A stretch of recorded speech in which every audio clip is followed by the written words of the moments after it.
Kalian siapa yang membuat manuver keluar?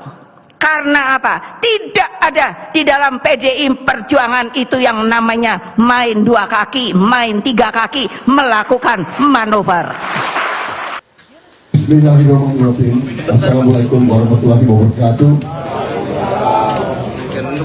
Salam sejahtera untuk sekalian.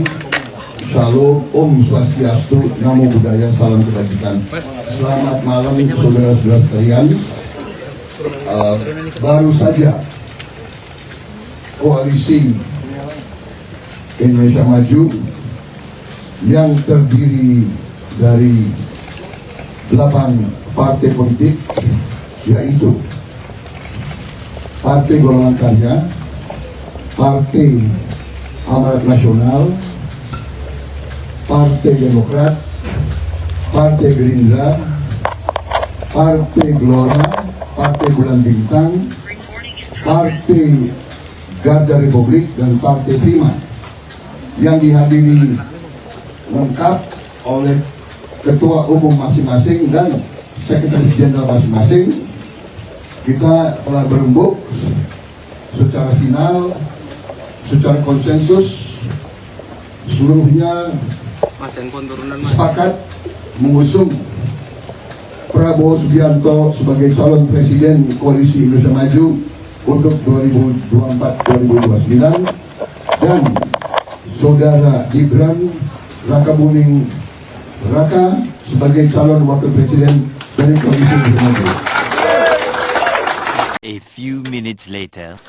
Oke, itu pengumuman dari seorang Prabowo Subianto bersama partai koalisinya yang mengumumkan bahwasannya pasangan calon dari koalisi Prabowo Subianto ini bersama partai-partai pengusungnya, yaitu Prabowo Subianto berpasangan resmi dengan Gibran Rakabuming, anaknya presiden saat ini, yaitu Joko Widodo.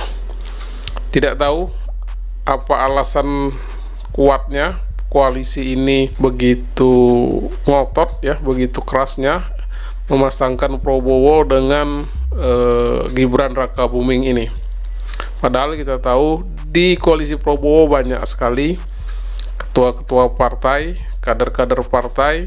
Ada Airlangga Hartarto dari Golkar, Zulkifli Hasan dari PAN, ada AHY dari Demokrat, dan seterusnya, partai-partai besar semua yang bergabung, tetapi yang dipilih malah Gibran Rakabuming, seorang anak muda yang baru menjabat beberapa tahun menjadi wali kota, yang juga merupakan kader dari PDIP.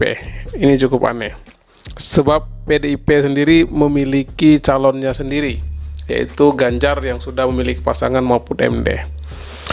Cukup aneh sekali, tetapi inilah politik, dan Prabowo Subianto sepertinya sudah menetapkan dan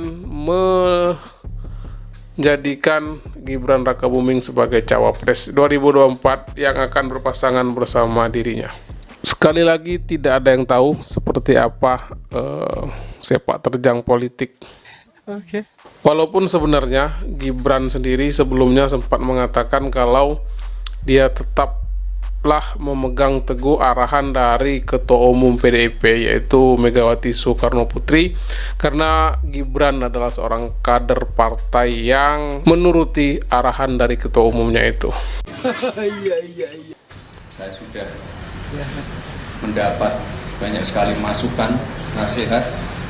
Saya juga sudah menjelaskan kronologi dari A sampai Z terkait pertemuan kemarin. Dan alhamdulillah beliau dapat memahami itu. Sekali lagi terima kasih untuk masukan dan nasihatnya, dan sekali lagi saya sebagai kader PDI Perjuangan, sebagai kader muda, saya akan tetap tegak lurus sesuai arahan Ibu Ketua Umum. Terima kasih. The next day. Itulah salah satu tanggapan dari Gibran Rakabuming sendiri mengenai isu dirinya dicalonkan menjadi cawapres Prabowo. Bahwasanya Gibran akan tetap mengikuti arahan Megawati. Apakah menjadi cawapresnya Prabowo ini juga merupakan arahan Megawati, tentu kita tidak tahu. Sementara itu Jokowi juga pernah memberikan tanggapan, memberikan statement tentang pencawapresan Gibran ini. Seperti apa tanggapan Jokowi, kita cek. Kalau Mbak Puan kan tadi sempat mau tanya ke Pak Jokowi, apakah Pak Jokowi masih dukung Pak Ganjar dan PDIP? Dukung semuanya untuk kebaikan negara ini. Berarti dukung Pak Ganjar, dukung Pak Prabowo, dukung Pak Anies? Dukung semuanya untuk kebaikan negara ini. Kalau Mas Gibran di deklarasi diusung jadi cawapres gimana Pak? Tanyakan ke partai politik, itu wilayahnya partai politik atau koalisi partai politik atau gabungan partai politik, bukan urusan presiden. Tapi sebagai ayah gimana Pak? Sebagai ayah gimana Pak? Apa? Kemarin di istana ketemu Pak Prabowo. Ya kan sudah 1 minggu nggak ketemu. Ya biasa laporan-laporan di hari Sabtu Minggu, biasa kita dengan menteri ketemu, laporan. Pak Gibran sudah Sudah bicara soal Rapimnas. Apanya? Rapimnas Golkar. Rapimnas Golkar itu urusannya Golkar. Tapi dilaporin ke Pak Jokowi. Urusannya apa? Golkar melaporkan pada presiden, nggak ada urusan. Mas Gibran bangga nggak Pak? Mas Gibran udah bilang ke Bapak, Pak. Apanya? Mas Gibran udah ini ke Bapak izin komunikasi. Pernah bicara nggak Pak Bapak soal Jadi maju jadi cawapres. bicara sebagai cawapres dan sebagainya? Pernah diskusi? Ya orang tua itu hanya tugasnya mendoakan dan merestui. Tapi Bapak Keputusan semuanya karena Bapak setuju nggak Pak? Karena sudah dewasa ini. Bapak- Jangan terlalu mencampuri urusan yang sudah diputuskan. Bapak setuju nggak kalau Gibran maju? Anak-anak kita. Bapak setuju nggak Pak kalau Gibran? Setuju nggak kalau Gibran? Orang tua itu hanya mendoakan dan merestui. Tapi cocok ya Pak? Setuju Pak ya? Pak pesan untuk santri memilih pemimpin gimana Pak? Gimana? Kira cocok nggak Pak? Mas Gibran dengan Pak Prabowo? Semuanya cocok. Pak Anies dengan Pak Muhaimin cocok, Pak Ganjar dengan Pak Mahfud cocok, Pak Prabowo juga cocok. Dengan Pak Gibran. Tanyakan ke koalisi. A few minutes later. Oke, itu tanggapan Jokowi mengenai pencawapresan Gibran Rakabuming. Tanya Jokowi mendukung semuanya, walaupun seharusnya Jokowi mendukung salah satu ya, karena beliau juga merupakan kader partai dari salah satu partai yang sekarang mengusung capres, yaitu PDIP.